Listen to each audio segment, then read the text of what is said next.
What's up, everybody? This is Trey Biddy with HawgSports.com, HawgSports.com. Arkansas, 38-17 winners over Rice. It didn't happen the way you thought it was going to happen, did it?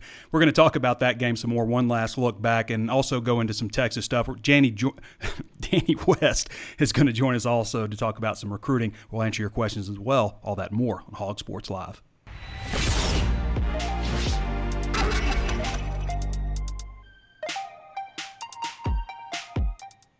Before we get started, I want to remind you there's plenty of ways to watch and listen. You can always tune in on Facebook Live. Be sure to follow the page if you haven't done so already and interact with this video. Share it with people you think might like it. Also available on YouTube. Throw us a like on that channel and subscribe if you haven't already. Hit the notifications bell so you're alerted anytime we upload new videos.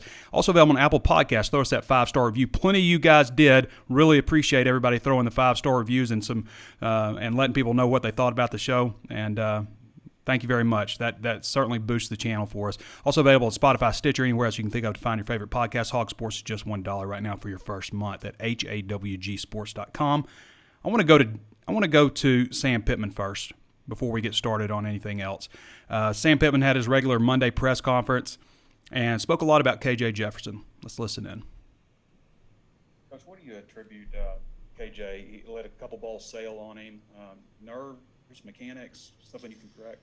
I wasn't too concerned about the balls that sail. Now, he's been high. That's where if he has problems, it's high. But, I was watching some tape on some high school kids that are 4 and 5 stars and all. They miss play. They miss it too. I've seen Dan Marino miss a pass. You know what I mean? I don't want to make a mountain out of molehill there. The disappointing thing, honestly, was both in the first half with KJ and one when we could he was outside the pocket, just throw the ball away and we threw a pick there. That right there was stress. That came from not having early success, and I'm trying to make a miracle happen out here. When we just throw it away, I think he would throw it away 9 times out of 10. I think he was pressing at that point. And then the very first play of the game, he's outside the pocket, just throw the ball away. And I know he wanted to hold it there, and part of that too is you never tackle him in practice, and I think part of that was I can get it off, and those were real reps. So I'm not real concerned about that because I think as soon as he becomes a runner, I think he's a better thrower. I know that sounds silly, but I believe that it builds up his confidence. So we'll work on those things, but I think we've got the right quarterback for us to win. And what do you see out of them defensively? Texas structure. With Malik, I know you guys wanted to get him in the game. Just the way the game flowed and everything just made it difficult to do that, I guess. Yeah, I think when the game, your intentions are always your intentions before the game starts, and then when the game starts like it did for us, especially offensively, you're trying to fix your starter and you're trying to fix your starters. I want to say this. I think KJ probably took a lot of heat this week, and everybody got their opinion, but the one that really matters is mine, and he's our quarterback, and he's going to be a heck of a quarterback for us, and you can't erase what's happened. You can't erase that we didn't have a good first half, but you also probably need to talk about that the kid played well in the second half too, and he corrected it. And so Malik, I wouldn't have one bit of problem playing Malik, to answer your question. I think he would give us something different a little bit because of his speed, but he also can throw the ball. We just got caught up in a bad first half, and we were just trying to fix it the entire first half, and obviously after halftime. KJ was 12 of 21 passing for 128 yards, a touchdown, and an interception. He also had 9 carries for 89 yards and 2 touchdowns. Had 102 yards before losses, and I guess he lost about 30 yards. He had a 68-yard run, and they wiped out 30 yards because of a bogus holding call on Keytron Jackson. I wanted to just kind of go through the game, my thoughts. So what I did on Saturday, I came back and ate something, and then I'd avoided scores for the Georgia-Clemson game and the LSU-UCLA game. Those are the 2 games that I made it out with. So I watched the Georgia-Clemson game fully, Then I watched the LSU UCLA game fully, not knowing the scores, so that was good. And then I watched about a half of the Arkansas game, but I was in my chair, like kind of drifting off, falling asleep. And that was about 3 o'clock in the morning. So then the next morning I got up, and then I watched the full Arkansas game. And I'll watch every single play over and over and over again, just to kind of see what everybody's doing, get a good feel for it, so I know I'm fully informed on it. And so that's kind of how I watch the game. And then I go through and break down like everything I saw, everything that looked maybe wasn't what I thought or what people thought, and things that were what we thought, and interesting other observations. So real quick before we get into that, the injury report, John Ridgeway didn't play. He's expected to be back for this one, listed as a starter on the new depth chart. JT Towers, Aaron Outley, as we know, obviously, Miles Slusher, Marco Avant, Jermaine Hamilton-Jordan, and Marcus Miller, which I didn't see Marcus Miller down on the sideline like the other guys were not dressed out. In-game injuries, you had Ty Clary in the third quarter. I believe he came back for a little bit, and then Torian Carter in the fourth quarter. So looks like they got out of it pretty clean. We'll have practice today at 4:30. I'm sure we'll see some guys not out there, some new guys in green and stuff like that as well. All right. So just my thoughts on the game. The first opening drive, Burks was open on that third down slant. Jefferson just overthrew him. He has a tendency to sail passes, and that's something that I've noticed with KJ throughout his career. He really reworked his throwing mechanics when he first got to Arkansas. Had a bit of a hitch in his throwing motion, and ever since then I've just noticed he misses. When he misses guys high. And Sam Pittman echoed that today. I haven't seen him do it as much lately as I did earlier in his career in practices, and I think it's partly nerves and maybe trying to aim the ball and try to make a play when things aren't going right. You get a drop and you overthrow somebody. Things happen like that. But he's got to be more confident as a passer, and that happened later on in the game. When he hit Tyson Morris on that 30-yard catch, and Tyson made a great play. It wasn't a great throw, but it was a play where he allowed his playmaking wide receiver to make a play on the ball. Okay, and that's a lot of what it is.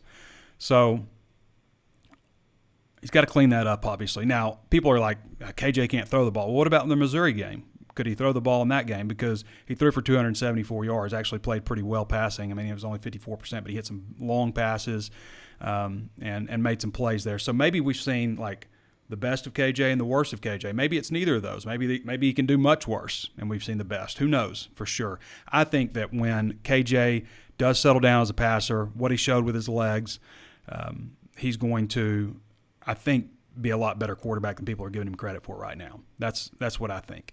Now, yeah, he's going to run into some problems. They got to go to Georgia. They got to play Alabama. Texas isn't going to be easy either. They're going to run into some tough teams, but I think that he's going to prove to show that he's a better quarterback than what we saw on Saturday. The second Arkansas drive, Traylon Burks goes in motion. Rice defenders, you could tell they noticed it. They're shifting over. They're looking, and that really opened things up as Traylon Smith hit that hole for 20 yards. Brady Latham made a nice block. Ricky Stromberg sealed his guy off, and it was a 20-yard pickup, the first nice play for Arkansas the whole game. Now, that 3rd and 6 run by Jefferson is what you just can't measure that in practice. You can't afford to risk getting him hurt. So you don't know how well he's going to weave through traffic and stuff. So, I think they'll do better when they find out more what he can do. I'm not saying do it just like, as I mentioned in the walk and talk, do it just like Nick Marshall and Auburn did, but I would like to see more design runs for him where it's just like, hey, you're going to fake the handoff here, but you're taking it. You're not handing it off. You're just going to run. I think he'd be comfortable doing that, but you still got to throw the ball. I mean, you've got your best weapon on the field on offense is Traylon Burks. You got to get it to him. The second Rice drive, Grant Morgan was targeting. He deserved to get flagged for targeting. Should he deserve to be thrown out for an entire game? Everybody, NCAA, if somebody's listening out there, everybody in the sport hates this penalty. Not the penalty, the punishment. Everybody hates the punishment. Now, I've said before, I think maybe a 25-yard penalty, something really harsh in the game. It's already a 15-yard penalty, but a 25-yard penalty and strike one. Strike one of two. You mess up again, then you're out. But the personal foul targeting calls, they're not trying to do it. It's just so bang bang. And the thing about it is, it's so, they try to make the rule the definition of the rule so it takes out subjectivity, but they miss so many of these. On that very same play, the very same play where Grant Morgan was ejected for targeting. Greg Brooks hit Jaeger Bull in the helmet. Why wasn't Greg Brooks ejected? Why wasn't Jaeger Bull ejected? Because nowhere in the explanation of what targeting is does it say this only applies to defensive players. Jaeger Bull wasn't defenseless here. He was making a football move, catching the ball, lowering his helmet. If he doesn't lower down and Brooks doesn't lower down, they don't click helmets. Both people have to do that. And I would think the guy that weighs 51 pounds more than the other guy, Greg Brooks is 189 pounds, probably puts the other guy in more danger. Now, this happened a few times. I'm watching those helmet-to-helmets and what's called and what's not. Because later, on Rice's third drive, with 1:26 to play, Andrew Parker, who was in the game because Hayden Henry was serving a suspension for the Alabama game last year, which is stupid, so stupid. I mean, anyway, but Grant Morgan's out, so Andrew Parker's in there. So Andrew Parker puts his head, after Luke McCaffrey throws the ball, Andrew Parker puts his crown of his head all up in here on Luke McCaffrey. Knocks his helmet off. It's not targeting, though, is it? Why is that not targeting? Grant Morgan led the SEC in tackles per game last year, 12.3 tackles per game. Okay, so not only does this hurt Grant Morgan, and it hurts the entire team, but Grant almost certainly now is not going to lead the SEC in tackles per game because this is one game played and he had one tackle. So that really hurts his bid for all SEC. And why? Because of this? I mean, we've had all this crap going on with COVID-19, with whether or not they're going to play a season last year, with players coming back for their super senior year when they could have gone off and done other things, and you're going to penalize them for an entire game for something like that. So it's not like he went out and threw a punch, but that's what they're equating it to, throwing a punch. I'm not saying we don't need to have rules and dissuade players from lowering the crown of their helmet and injury. I mean, what we know about player safety, you have to do that, but this is ridiculous. Everybody hates it, NCAA. Everybody. Nobody thinks it's a good punishment. Change it. Fix it. You mess with so much other crap out there that's meaningless. This is why people think you're irrelevant. Fix the penalty. It wasn't fair to what happened to the Missouri guy last year, that he is ejected for the entire game, and so much of it happened so bang. Later on in the game, when Bumper Poole did his to Jake Bailey when he was ejected, sure, Poole should have kept his head up, but he's going low. He's trying to hit the dude in the waist, and he ducks his head down, and he shouldn't have done that, sure. But if Jake Bailey doesn't also lower his head, then they don't click helmets. Jake Bailey is making a football move. He's not a defenseless player. He's making a football move. He lowers his head, Poole lowers his head, and they click helmets. He's clearly not trying to hit him in the head. But he's gone for the Texas game the first half. He's from Texas. It's stupid. It is such a harsh penalty, and there are so many things where they miss it, okay? And I'm going to tell you again, Myron Morrison for Rice should have been ejected from the game. He had a late hit on Treylon Burks out of bounds. And this is what also bugs me. Like, get your ass to the game if you're going to call the game. Like, these guys were terrible. And it's probably not because they're terrible announcers, but they weren't at the game. They were misidentifying people. They were having one bad take after another because they're not at the game, okay? And in this one, they said, well, that's negligible. I don't know about calling that. It wasn't any more egregious than Jalen Catalon's hit out of bounds on the guy where there's no way he could stop his momentum. It wasn't like he lunged at him. But this dude, Morrison, lowered the crown of his helmet and hit Treylon Burks helmet to helmet. I don't know what this announcer was seeing, but he wasn't seeing that. But they clicked helmets. It's targeting. I mean, by rule, he should be ejected, which, again, is crap. But by rule, it's targeting. So Grant Morgan and Bumper Poole play. Jaeger Bull doesn't pay. Jake Bailey doesn't pay. Myron Morrison doesn't pay. Greg Brooks doesn't pay. All those players clicked helmets. They all fulfilled. You only have to do one thing out of like the defensive player, any contact with the head or neck area, no matter what part of the body it is. Heck, I've seen players hit players in the head with their knee when they're going down and they're defenseless. Is that targeting? It bugs me, man. I mean, like, there's so many things that can happen to you in a football game that cause you to miss, getting injured, and it's such a hard game to stay healthy for. And then this crap. It's stupid. Yes, penalize them, 25 yards, whatever. Don't kick them out of the game. If they do it again, or if it's just like, wow, like if it's Markel Wade coming down full speed, hitting the dude on the punt return and then taunting him, okay, get his ass out of there. But for most of the time when we see this, these kids aren't trying to take somebody's heads off. They're just trying to make a football play. They're trying to make a tackle. You almost can't hit somebody in the open field anymore. I wouldn't want to play safety. I would not want to play safety. But offense, you can do whatever you want. You can lower your head and plow straight through somebody, and nobody's going to call it. And if somebody clicks your helmet, hell, it almost ought to be a strategy. You almost should say, hey, this is what we're going to do to this defense. We're going to click helmets on every one of them. We're going to make sure that they hit our helmet, and we're going to get them all ejected. Stupid. Got me all riled up.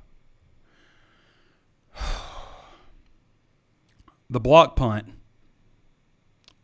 Arkansas has got to get – almost said something I shouldn't. Arkansas has got to get it figured out on special teams. So that's why I get worked up here. Going to let stuff fly. But Arkansas has got to get things figured out on special teams. I mean, it's just it's happens too much. I mean, in this particular case, you have Shane Clennon just letting Kenneth Orgy, great name by the way, go right past him, 245-pound defensive end. It's not like he's some speed demon. And he didn't even really have to extend or anything. He's just bleep, blocked. John L. Smith used to say once that happens, he's like, you're almost certainly going to lose the game statistically.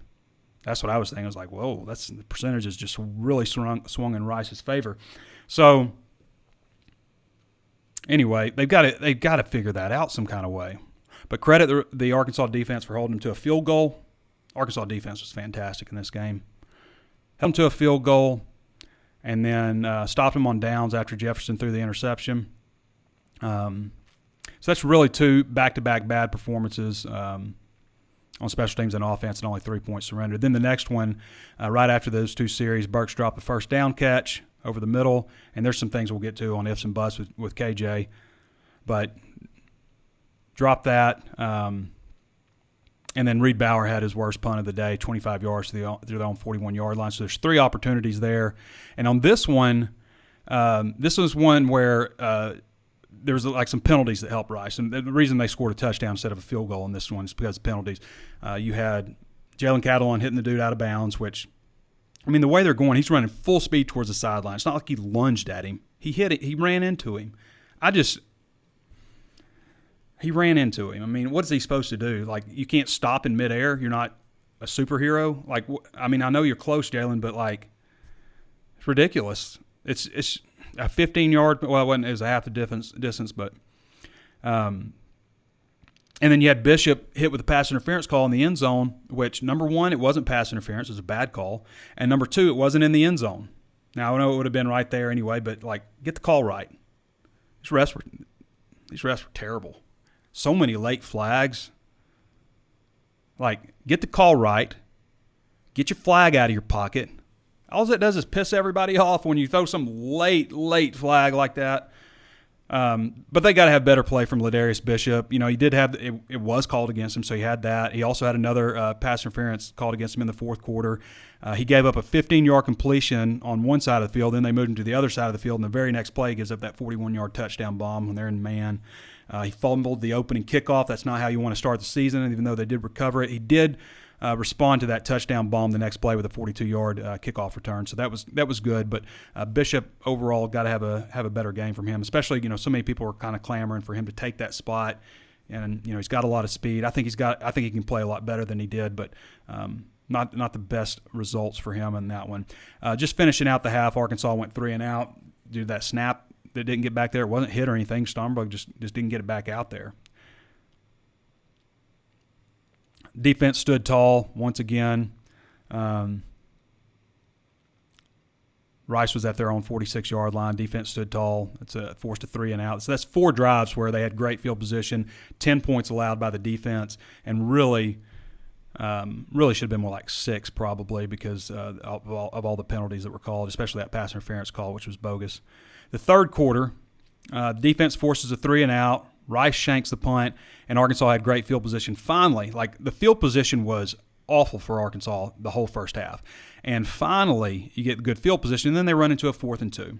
And I don't hate that they went for it. I just would have preferred, based on how the game was going, to start playing that field position game a little bit and punt it.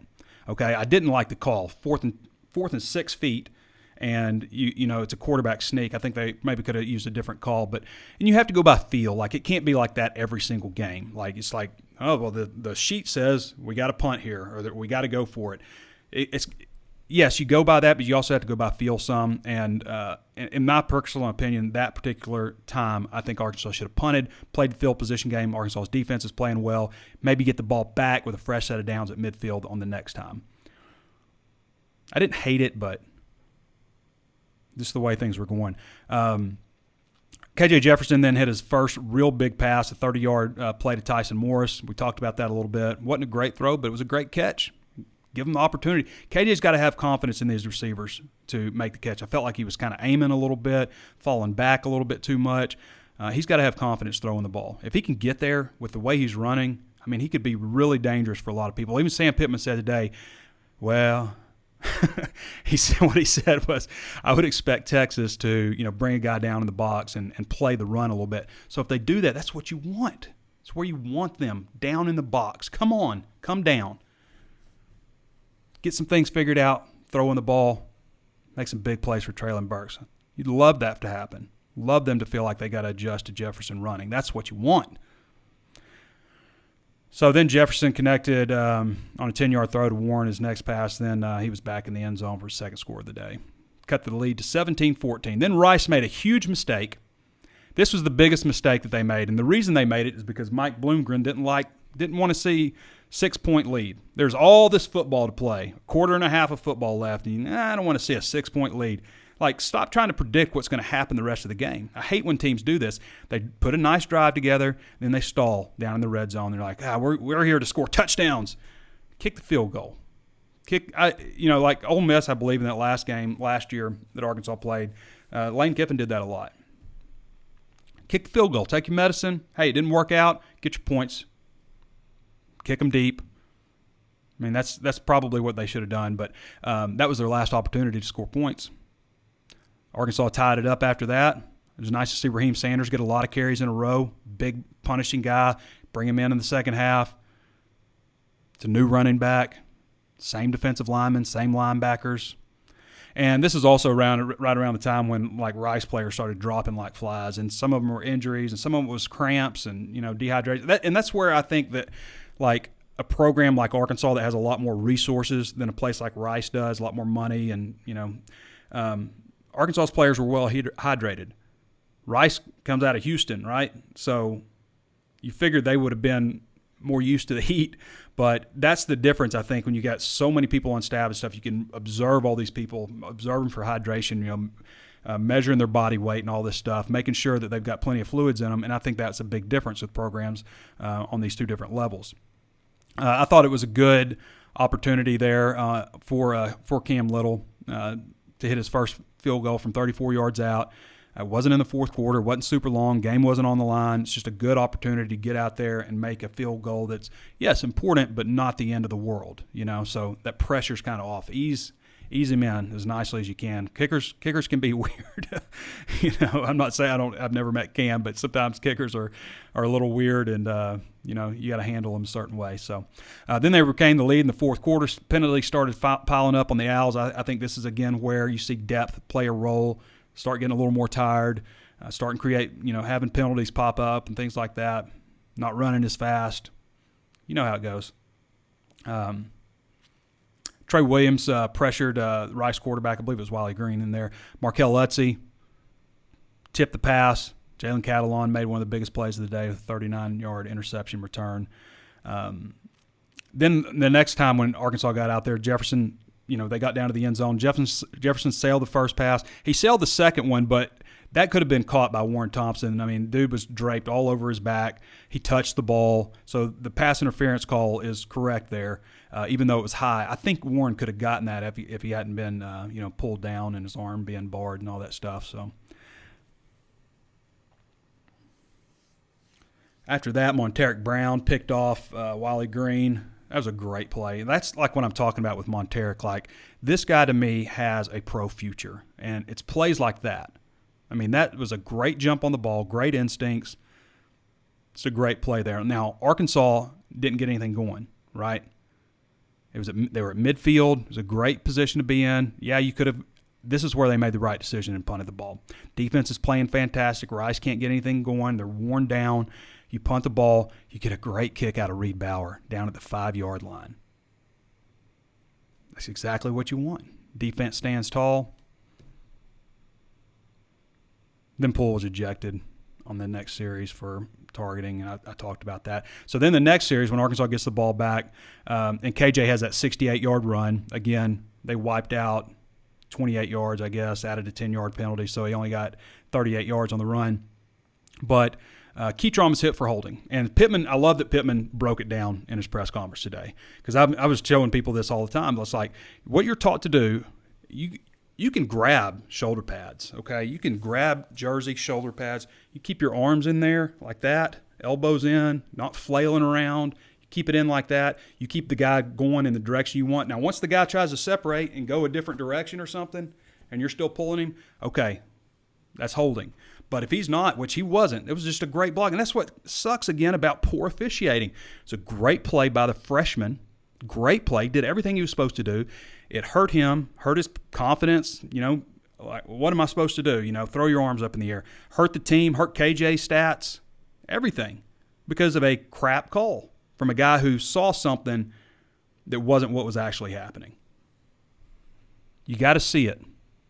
And there were other holding calls. Traylon Burks, I think it was called on like 18, which wasn't out there on the field, but I'm pretty sure it was Traylon. It was either Traylon or Tyson Morris, but I did feel like that was a hold, okay? He spins the guy around, takes him to the floor, takes him to the ground. That's a hold. Malik Chavis was called for it on Arkansas's kickoff return that got called back, and they moved him back to the 10-yard line. Malik Chavis was doing the same thing that Keytron was. Arms in, doing it like you're supposed to. I thought that was a bogus call also. Didn't hurt Arkansas as bad as the other one did. I mean, it didn't hurt them. They went down and scored, but still, it would have been nice for KJ stats. And then I mentioned, later on that drive that 33 should have been bounced for targeting, according to the rule, not because I think that should be the rule. And Jalen Catalon sealed it at the 40-yard line. I guess he had another 39-yard return down the 16. Now, ifs and buts for KJ Jefferson. Now, I know that, you can't say, well, if he'd have completed these passes, he would have been yada, yada. It's whatever percent, because I've seen enough time travel movies. I know how the butterfly effect works. Once you move, change something, then everything else changes, right? So, but just for fun, he had that nice throw to Devion Warren with 11:41 play in the first half, but he stepped out of bounds before he caught it, and that negated a 29-yard pass play. 2 drops by Burks. There was another drop by Warren over the middle that might have gone for one of the Burks touch was on 2nd and 5, I think, and would have converted to third down or second down.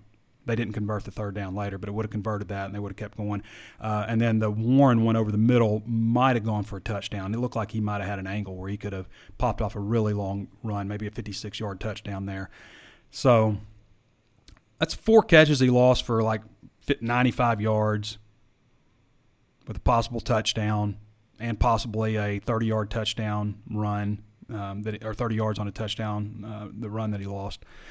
It would have put him over 100 yards. I mean, just saying ifs and buts. You add 95 passing yards and 30 more rushing yards, put him over 100 yards. I mean, that's not a bad number. I think that Jefferson has the potential to really drive people crazy with his legs. If he gets things going in the passing game, if he gets the rhythm, and, just as good as he was in the Missouri game, just be that good. Combined with what he's doing running, I guarantee you, like Pittman was saying, Texas is changing some of the things that they're planning on doing because KJ can really run. Not just run, like some dual threat quarterbacks can just run. Okay, they're all right, they can run, but KJ can house it to you. Big old fat KJ, right? He didn't look too fat, y'all. I told y'all he wasn't fat. I said KJ Jefferson's not fat. Has been blown out of proportion. Did he look fat on any of those runs, y'all? Not me. Oh, fat KJ. That's ridiculous. All right. Where are we at? I'm going to go to Danny now. How long have I gone? Oh, a little longer. Danny's going to be mad at me. We got to talk some recruiting stuff. Arkansas had some visitors there. They're going to have some visitors for Texas, too, some big-time visitors. Danny just put out the full visit list, so we'll go over that just a little bit. Danny, my man. What's up, Trey? Sorry I'm a little late getting to you. We just had so much to go through over this game. But I wanted to just briefly get your opinion, your thoughts on how the game played out, maybe what you're seeing next week for Texas. Oh, it's exactly the way I expected it to, you know? Yeah. I mean, I just like it. your predictions. I saw it. Right, yeah. No, I'm like anybody else. I thought it was pretty sluggish. I think nerves probably were involved for KJ and some of the other guys. I think Traylon really was rusty. I mean, shoot, he missed a lot of time there towards the end of camp, and we probably shouldn't be surprised by that, you know? I mean, we put the guy on a pedestal, and he deservedly so. He's one of the, the greatest talents we've seen. But, man, that's going to happen to anybody who hasn't been out there. So I would expect him to make a big jump this week. I thought the defense was outstanding. We've talked so much about the linebacker depth, and lo and behold, game one, we get to find out what Hayden Henry and Andrew Parker have to offer. And I thought they were really, really impressive, especially Andrew, you know. I know he only had 4 tackles, but the guy needed it. He needed it from a confidence standpoint, and I think he deserved it. He stuck around here for 4 years when a lot of guys probably would have bounced. So good to see that out of him. I liked what he showed out there. Danny, what was the recruiting scene like? I saw some recruits walking by when I was going through the tunnels at the press conference after the game, so it looked like there was a decent number there. But and we'll get into this week a little bit too, because it's going to be a lot. But for that past game, what was it like? It was a decent crowd. It was about seriously what we expected. Not a great one by any stretch, but that's to be expected. They've been gearing up for this Texas week forever, and I think they probably, if a kid had one to choose from, he's going to choose the Texas game, and I think we're going to see that very clearly this coming week. But, yeah, the reception was good. You never like to hear the fans booing when you're running off the field at halftime. Yeah. But I mean, that's not the greatest look, guys. I think they were partially. I think it was the play calling and stuff. Yeah. Well, I think, and just like packing it in there and taking it to halftime. Some things didn't like that. I was fine with it. I thought they needed to get out of there and get to halftime and get some things worked out. But I think that's, and as they got closer over to the tunnel where the recruits sit, if they still sit in the same spot, people were clapping them off the field. So that was good. Sure. But I'll never forget, and for any fan out there. The thing was blown up anyway, but that Kentucky game, Houston Nuts last year, 2007, there was a lot of recruits in the stands for that game, and I just remember fans were, because I was down on the field, and I remember fans were coming over to where the recruits sit, probably unknowingly, and just yelling, screaming, boo, fire Houston, all this stuff. And I can remember some of the recruits' looks on their faces and stuff. So you got to be cognizant of that, especially when we're not in a situation where the coach is definitely out of here. I mean, I get it if you're down 45-19 to Western Kentucky, and Chad Morris is clearly on the way out. I remember Brett had a few JUCO guys in on his final day against Missouri. I kind of understand it in those situations, but game one, halftime, man, come on. Let's not boo them off the field. Yeah. Come on now, let's think about it. But the reception has been good. It was good that they came back and pulled away the way they did. So much of recruiting is about perception, and a lot of kids, believe it or not, they don't hang on every thread that is every down, every snap. They check a final score, and when you see 38-17, that's pretty, that's acceptable. That's not all that bad. Yeah. What'd you end up? I picked 41-21, so I had 20 points. I had them covering. I was not too bad off. I thought I was, looked like an idiot. Close. But what'd you end up picking? I had 42-13, so pretty close.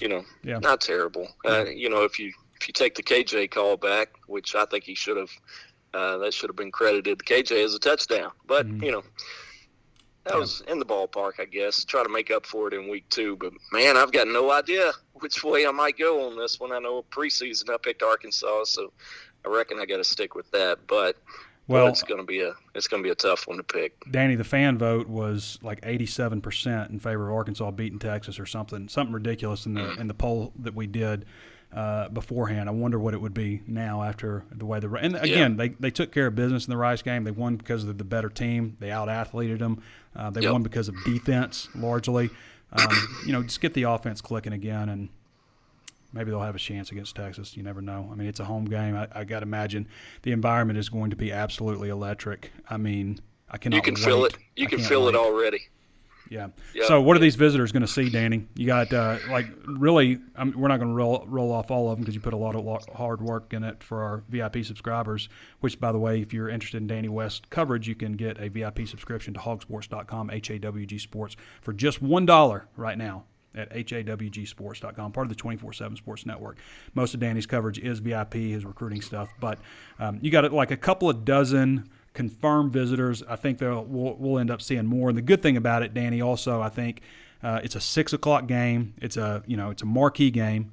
So these recruits got plenty of time to make it up to Fayetteville from Texas or Memphis or wherever they're coming from. Yep, St. Louis as well. And with that, I'll add another one, Ryan Wingo, younger brother of Ronnie. Yeah, he's top 10 in the country for next year's class. He's number 7 in the country, I think, overall. I'm not talking about by position, by state. I mean, number 7 player in the country. So you think about a guy like Wingo, who is incredibly fast. If you haven't watched his film, I highly encourage it. But Wingo's going to be here, and another big headliner, of course, is Gentry Williams out of Tulsa, Booker T. Washington. He's for the current class, as we know, but still got Oklahoma up there vying for his signature, as well as USC. It's going to be really tough to pull him, but, he's been here on an official this past spring. It's good to get him on campus for the biggest game of the year. So you never know. I'm not ruling them out just yet, but just to start with those two names, 2 of the top players in the country for 2 different classes. Matter of fact, I'm still waiting on another one to get back with me, Maurice Williams for the 24 class.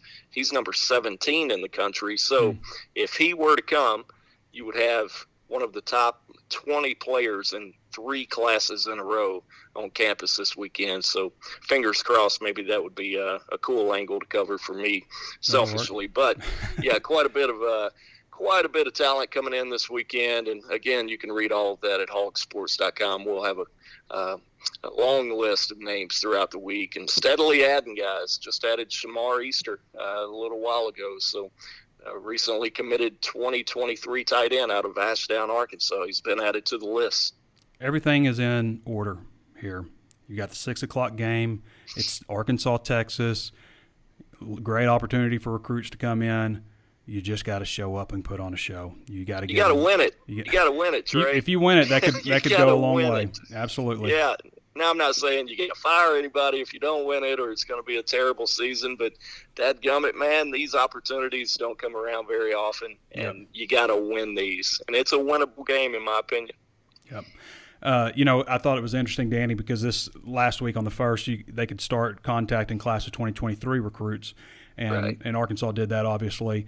But Brett came out with a video, Brett Bielema, who Brett lost to UT San Antonio, which, you got to feel good for Jeff Traylor there, Jeff Traylor is a guy that, you and I both know did a good job at Arkansas when he was here, even though Arkansas couldn't get it going. Former running back coach under Chad Morris, but he's at UT San Antonio, had a good year last year, and beat Illinois, which has kind of become everybody's darling since the Nebraska game. But Bielema put out a video the night before the 1st, it's telling all the recruits that they weren't going to wait to contact them till the next day because the NCAA says they can reach out to them, but it's 12 o'clock, they should be in bed.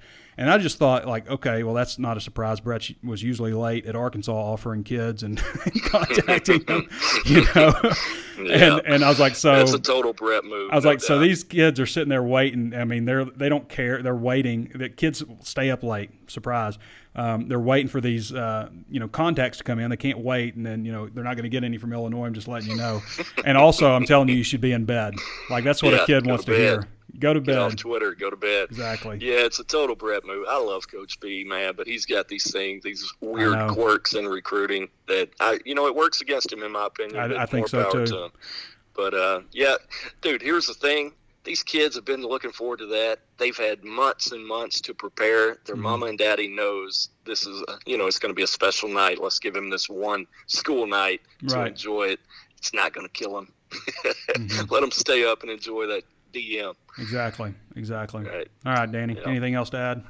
No, man, we're good. I'll probably keep chatting with some of these recruits, see what we've got coming to campus this weekend, and maybe put out another podcast later in the week. So, Danny has the Dadgum Recruiting blanks. podcast. It's for our VIP subscribers. Go check it out on the Razor's Edge Premium Forum. All right, brother. Appreciate you, man. All right, man. We'll see you. Later, Bye. Danny. All right, it's Danny West. Again, $1 right now for your first month at HawgSports. You can read all Danny's recruiting stuff, and there's going to be a lot of it going on this weekend. Next week, we will have on Thursday's show, which will air around 11 o'clock or so, we'll have Taylor Estes from the managing editor at Horns 24/7. She does a great job covering them. I've known Taylor for a long, long time, going back to our days at Rivals back in the day. And we'll have Curtis Wilkerson also. Curtis is breaking down more of the Texas offense stuff. I'll be doing more defense, so we're switching it up a little bit this week. But I look forward to that on Thursday's show. And then, of course, we'll have the walk and talk after. It'll be a late walk and talk on Saturday. A late one. Sorry about the walk and talk. I mean, it's like how do you do a walk and talk for a game like that? Like, it's terrible the whole first half, and then it's a backdoor cover. So it's like, I mean, they did pretty much what Vegas thought they were going to do. I don't know. It wasn't my best walk and talk. I don't know. I think people seem to like it because I'm just talking. I don't know, and being honest. I try to be honest anyway. Just say what's popping into my brain. So that's what happened. I can't control it. Hope you liked it. Sorry if you didn't. Maybe this one will be better. All right. Where are we at now? What else did I want to cover? Texas went 30. So I'm not going to go into a lot of Texas stuff because we're going to do that more on Thursday. And I've got Texas queued up here on the TV, Texas, Louisiana. I did not watch the game. As I mentioned, everything I watched Notre Dame, Florida State yesterday. I watched all the Arkansas game over and over again yesterday. But after this, I'm going to watch. I've got practice. I probably don't have time. At some point today, at some point in the next couple of days, I'm going to watch all this Texas-Louisiana game and get a better feel for it. But I have not watched it, so I don't want to get on here and just act like I know a bunch of stuff about Texas. I know Hudson Card went 14 of 21 for 224 and 2 touchdowns. I know Robinson ran for 20 times for 103 yards and a touchdown. 73 yards and a touchdown receiving for him. He also returns punts, kickoffs. I've seen some Texas highlights, but I'm not going to pretend to be an expert on Texas. But we'll get there. We'll get a better feel for him when it comes to be prediction time. All right, let's jump into your questions now. I know we got a few.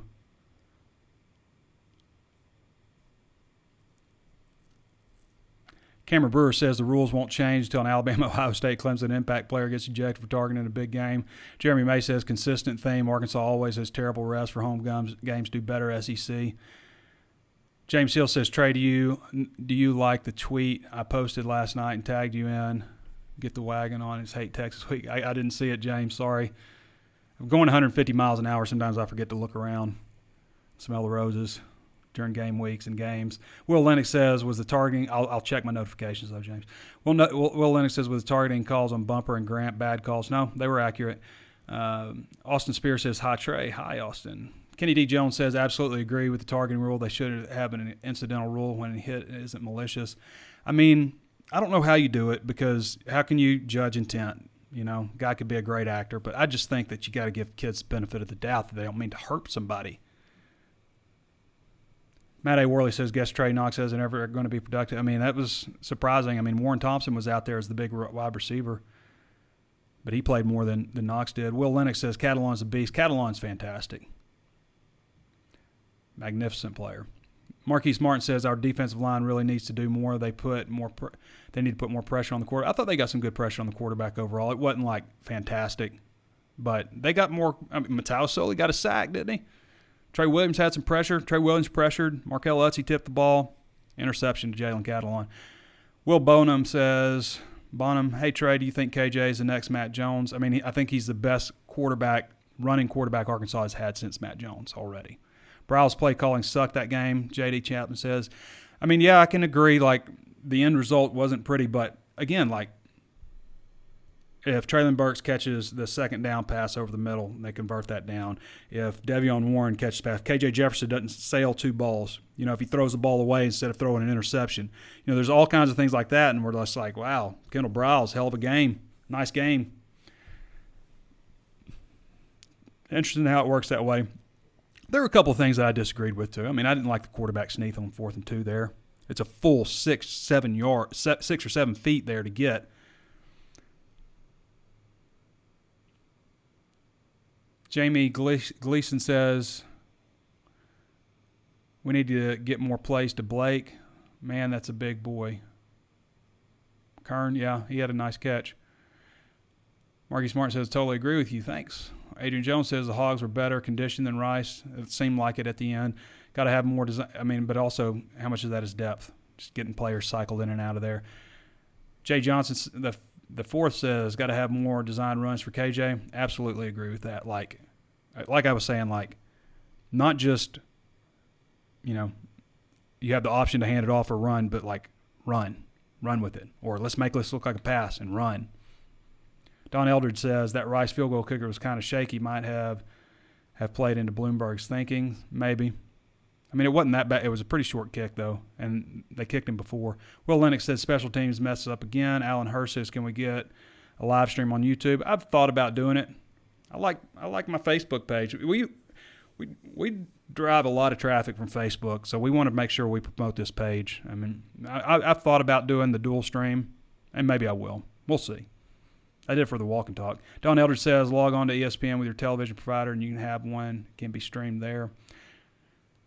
By the way, I did a how to watch video, and it was one of my – I think it was the most watched video I did over the course of a year where I just broke down how to access the game. Rick Williams says, Trey, why are we not seeing more production out of Trey Knox? Just not getting out there. I guess they just like other receivers better. I think that's what it comes down to. Adrian Jones says, do you think this is Catalon and Burks last year? I hope not. I think it is probably. I mean, like if those guys can, if Burks does what we know he can do and Catalon continues to play the way he has, I mean, you just kind of got to wish him well. I mean, Catalon's ready, I think.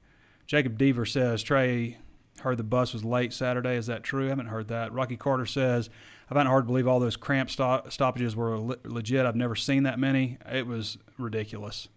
I don't know that it was all real or not. That's the thing with that's a product of the hurry-up type of offenses is you have players faking injuries. That's the trade-off, and it sucks. It used to be when a player got hurt, people would be like, concerned and then got up, cheer. And now a player gets hurt, and what do? Boo. Like somebody legitimately gets hurt when you're trying to run up hurry-up offense. Boo. Tracy McKnight says, do you think Pittman will educate these young players about our strong history with Texas? Yeah. And I thought, I think players that are from Texas obviously are going to have some of that, but I think that there'll be some. Maybe you have somebody talk to them or something like that, but I don't know that you need anything extra to get up. If you need to learn about the history of this rivalry to get you up for it, then that's a problem. Billy Gaithright said the fans will. Pat Gamble says, go Razorback. Steve Miller says, do we see more Rocket Sanders against Texas? What do you think? I'd like to see more Rocket, and not that I would like to see less Traylon Smith. I just want to see him run the ball more. I know they had 41 runs or something, but I'm thinking 50 runs and 25 passes might not be a bad ratio for this team. Alan Hurst says, live stream Trey right now on YouTube instead of – yeah, I know what you meant, Alan. And I've considered it. Maybe I'll do it just out of the blue one day. But I like our Facebook page a lot. We've got 80,000 followers here. Kendall Browell's play calling was fine. They just weren't executing the plays. Can't blame that on Browell. I agree. I don't expect Browell to be absolutely perfect, but, there were some things that maybe you'd like to see different. But overall, I agree with you. I think that, a couple of those passes aren't dropped, and, Devion doesn't step out of bounds and come back in on that one. No, Trey makes them available on YouTube later, only Facebook Live. Yeah, I put them on YouTube later. Billy Gaithright says those boos were deserved. I get that you're disappointed, but I don't know, Billy, if I agree with that. If we're if it's just complete disaster after disaster like it was with Chad, then I can understand that. But, I think they were booing more for they wanted to see him try to go for it there on that last drive. Garrett Haley says, I'm so ready for Saturday. Haven't been to a Hog game since 2014, right before I joined the Navy.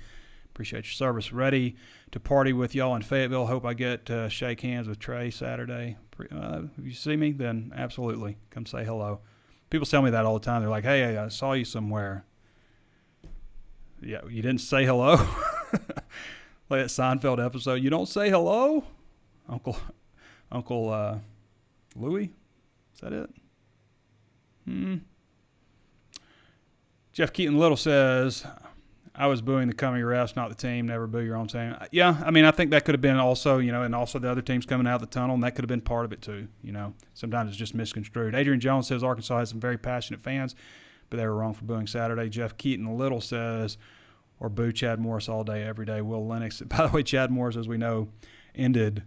So Allen, Texas had a 83-game winning streak going into the season. They were 84 games, so they won their first game, and they lost 41-20 and ended their 84-game regular season winning streak in Chad Morris' second game. They've never lost in that $60 million stadium, and they lost for the first time under Chad Morris. I just think he's kind of lost whatever he had, whatever mojo he had at Stevensville and wherever else he coached in high school has gone away. And I don't know if he's just broken from the failures that he's had at Arkansas and Auburn, if he's lost his mojo or his confidence or what, but it ain't working. Ryan Hood, that would have been awesome if you were Robin Hood, but Ryan Hood's good. Hopefully our team doesn't depend on crowd energy. It's never there until they don't need it. I mean, I think you can absolutely get up on crowd energy. Rick Williamson says 34-31 Hogs. Billy Gaithright says 34-28 good guys. Brian Corbett says the booing was for that crappy refs, not the team. Stephen Shope, I bet there was probably a mix. Maybe your booing was. Stephen Shope says 31-17 Hogs. Aaron Christensen says that pass interference that gave them the ball at the goal line was crap. Gave them that TD. Yep, it was crap. 38-28 Hogs, says Aaron Christensen. Tracy, no Texas picks here so far. Tracy McKnight says, love the walk and talk. I appreciate that, Tracy. Richard Kaiser says, shoot, I thought it was a great walk and talk thing. Like I say every time, I'm telling you every single time when I'm done doing it, I'm like, that was terrible. And then people are like, oh, I love it. And I was like, all right. I mean, I'll keep doing it. I don't know. And I start getting like people expect this to be a certain thing. They want this, and like, I'm going to go do it, and it's, I don't know what's going to happen. I guess that's what people like, though. They just like the off-the-cuffness of it. Steve Miller likes it also. Appreciate that, Steve. Joey Patrick says, is it me, or does it seem like our offensive play calling is what makes us get off to slow starts? I mean, again, the third down conversion pass was there. It was there. It was just overthrown. Otherwise, that drive continues. So I don't know if you can say, like, that's a terrible play call. It was a terrible pass. I mean, you hit that, you get the rhythm going, who knows how things go. Jonathan Lindsay says, Trey, do you think we see Hornsby in this game, not like starting any? I think it's possible. I mean, I think we would have saw him, but, like, everything was just, like, going so poorly, and you just couldn't take KJ out at that point. Now, if KJ had gone in the second half and that, second series, like, didn't get things going, I think maybe say, like, okay, let's see if we got a quarterback problem. Let's maybe try Malik. KJ ain't got it today. Joey Patrick says no more excuses for special teams lapses. I absolutely agree with that. I give anybody the benefit of the doubt for what happened last year. Not now. So Scott Fountain has got to get that short up. That can't continue to happen. And these last 3 years or so, I don't think I've ever seen so many punt blocks, like combined. I can't remember this many. Daniel Petty says the refs want to be the center of attention more than Real Housewives of New Jersey. Jonathan Lizzie says, and go Hogs. Billy Gaithright says, prediction for KJ against Texas. Not yet. I'll get there. I want to watch the Louisiana game. Will Lennox says Georgia defense looked stout, and Clemson defense looked great. Yeah, it was. Nobody scored on offense. There was no offensive touchdowns. 10-3. Bruce Armstrong says, do you think we should have run on the first play instead of pass? I mean, it's easy to look back, I guess. Yeah, because he took a sack. Steven Shope says KJ will score 2 touchdowns against Texas. Todd Wells says, do the coaches at Arkansas really and truly have a lot of confidence in KJ's ability? Yeah, they do. Malik Hornsby provides an option. If they don't like what KJ, then they like what they have in Malik too, especially as a runner. Eli Porter says, what's up? Steve White says, love the non-returnable kickoffs. Yeah, I mean, Vito Calvaruso can kick it now. He's probably got the biggest leg since Zach Locker. We knew that going in, but he can boom it. Justin Carter says the late hit on Burks out of bounds looked like targeting by rule. It was. It was absolutely was targeting. Zach Van says sometimes after a nice gain, we hurry up and don't execute and then end up in 2nd and 10. I don't know why this is, but it's like you make a big play, you get a first down, let's hurry up to the line of scrimmage, we're going to run this play right up the middle, and everybody knows it's coming, it's going to pick up a yard. I agree with that. George, and something in the analytics says that's what to do. George Ulmer says, Trey, how do we get more defensive pressure? I thought they got some.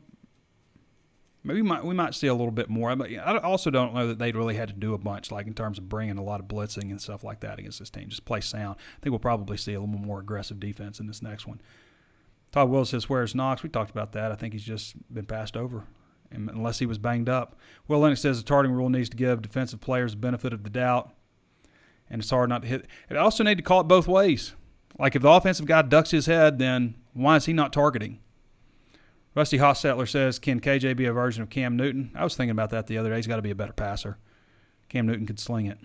But similar in a lot of ways in terms of being a big guy who can run and get up to speed. I mean, if KJ can get his passing going, like the threat of him running is going to cause fit. There's nothing more frustrating than doing everything right and the quarterback taking off on you because he's a good runner. Did they open up the playbook in the third quarter to win the game? I don't know that I saw anything like dramatically different about what they were doing.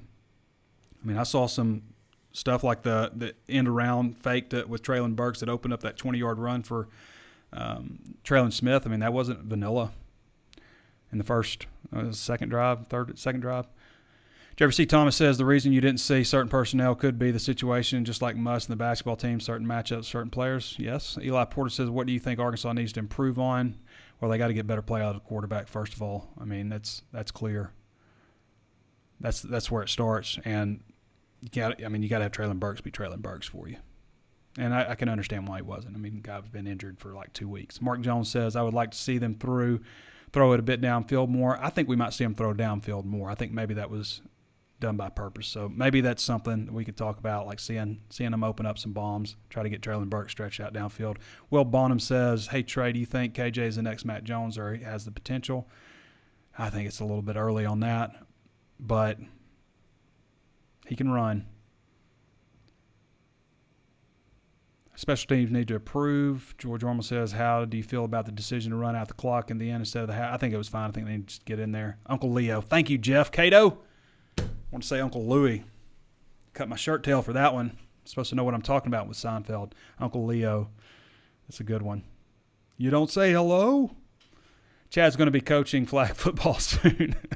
Well, Javis is coaching middle school. Brad Staten says 24-20 Hogs. Steve Miller says, have you heard anything as far as the injury report? Did they come out? Well, I'll get to practice here in a little bit, and we'll see who's there and who isn't. Adrian Schefter says 28-17 Hogs. Chris Arch says 21-20. How many more we got here? We're getting there. Brad Staten says, I hope it's not the pro version of Cam. Yeah. Well, I mean, the 1 year where they went 16-1, right? You take that.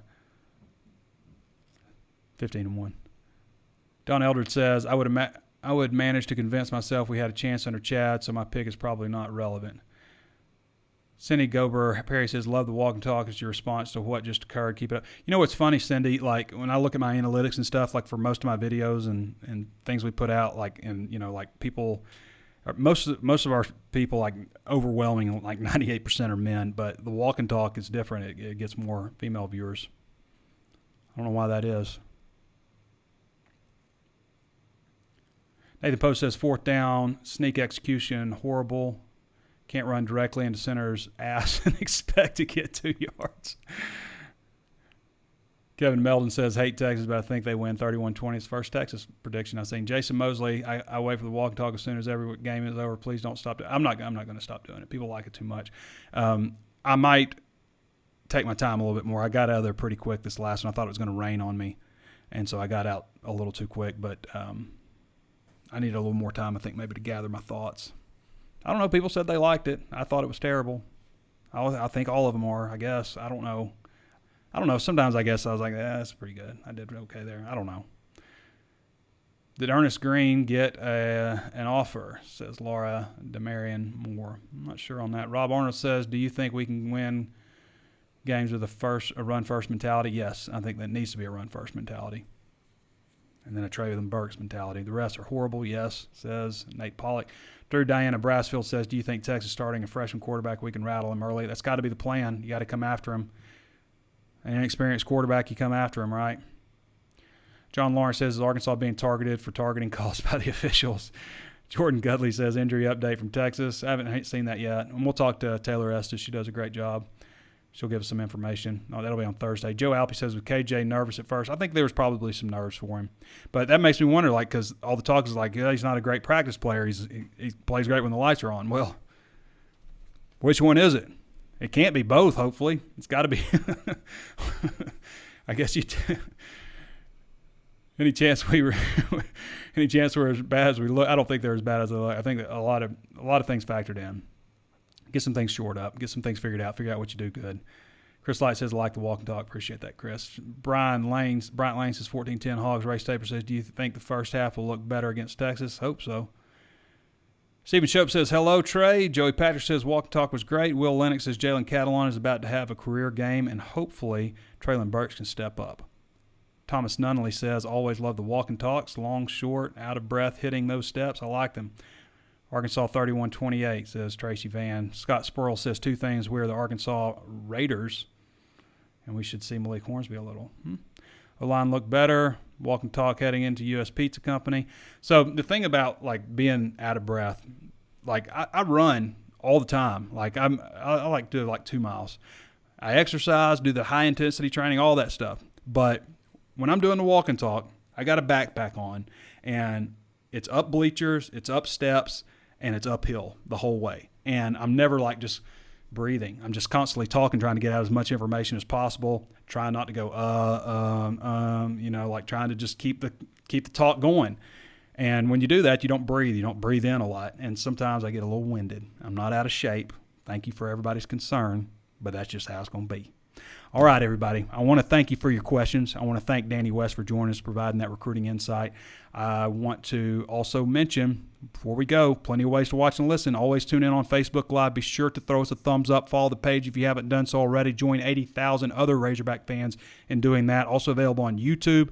Be sure to throw us a like there. Hit the subscribe button. Hit the notifications bell so you're updated anytime we upload a new video. Also available on Apple Podcasts. Really appreciate. We had a strong flurry of 5-star reviews. I said I was going to read those off if we got some good ones, but I'm almost out of. I can feel my voice going away, so I'm not going to do it this time. I apologize, but I really appreciate all of the support and people throwing that 5-star reviews. And if you haven't done so already and you like the content, then please do so. Also available on Spotify, Stitcher, Google Podcasts, anywhere else podcasts are found. HawgSports.com is just $1 right now for your first month, and we certainly appreciate everybody subscribing to that. We had more subscribers sign up in the month of August than anywhere else in the country by 25%. Really appreciate that. All right, everybody. Thanks for joining me. This has been Trey Biddy with HawgSports.com, and we'll catch you next time.